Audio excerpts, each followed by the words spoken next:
Assalamualaikum warahmatullahi wabarakatuh. Perkenalkan, nama saya Rifai Padilla. Saya dari kelas B dengan NIM 23030100047. Di sini saya akan menjelaskan fungsi-fungsi data mining, perbedaan dari fungsi data mining, dan menjelaskan dua algoritma yang digunakan dalam fungsi data mining. Untuk yang pertama, yaitu fungsi-fungsi data mining, di mana secara umum fungsi data mining terbagi menjadi dua kategori besar beserta tujuannya. Fungsi deskriptif bertujuan untuk memahami karakteristik data yang sudah ada. Fokusnya adalah menemukan pola, hubungan, atau struktur yang tersembunyi dan menjelaskan kondisi data tersebut. Misalnya, apa yang biasanya dibeli pelanggan bersamaan. Untuk yang kedua, fungsi prediktif, di mana fungsi prediktif itu bertujuan untuk melakukan perkiraan atau prediksi masa depan berdasarkan tren dari data masa lalu. Fokusnya adalah membangun model yang bisa menjawab apa yang akan terjadi selanjutnya. Misal, apakah transaksi ini termasuk penipuan? Itu untuk fungsi data mining. Sekarang nomor 2, perbedaan fungsi data mining. Di mana aspek perbedaan di sini tuh yang pertama, tujuan utama, sifat data, hasil akhir, contoh kasus. Nah, untuk tujuan utama, fungsi deskriptif misalkan memakai clustering atau asosiasi. Tujuan utamanya tuh menggambarkan pola umum dari data. Nah, untuk fungsi prediktifnya memperkirakan nilai atau kategori masa depan. Yang kedua, sifat data.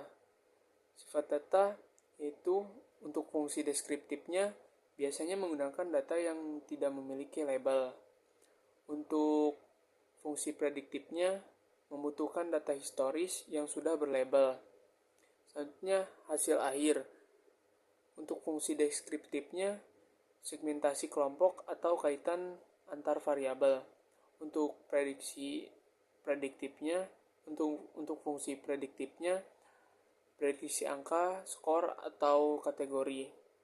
Untuk studi kasus, pengelompokan berdasarkan hobi itu tuh termasuk kepada fungsi deskriptif. Nah, untuk memprediksi apakah seseorang nasabah akan gagal bayar kredit, nah itu contoh untuk fungsi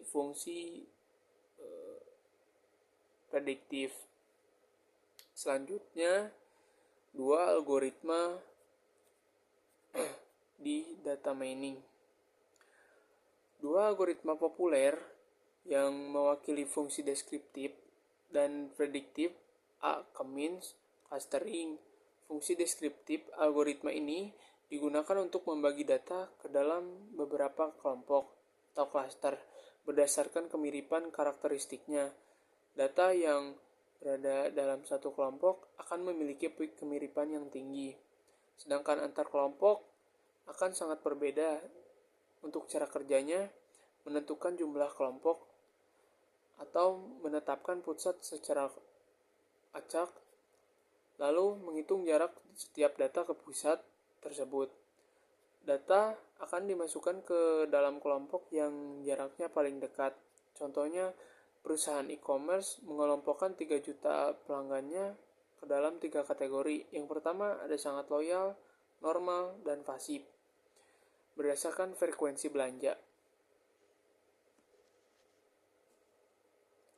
Untuk yang pertama tadi kan sudah K-means. Sekarang yang kedua, decision tree atau pohon keputusan. Fungsi prediktif. Algoritma ini memetakan berbagai pilihan menjadi struktur mirip pohon. Ia sangat populer karena hasilnya sangat mudah dibaca oleh manusia menggunakan logika if-then.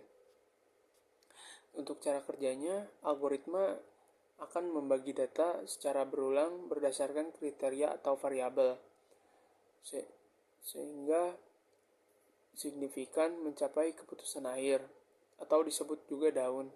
Untuk contohnya, bank menggunakan decision tree untuk memutuskan apakah menyetujui pinjaman jika pendapatan lebih dari 10 juta, jika pendapatan lebih dari 10 juta dan skor kredit baik, maka setuju. Jika tidak, maka tolak. Sekian dari saya. Wabillahi taufiq wal hidayah. Wassalamualaikum warahmatullahi wabarakatuh.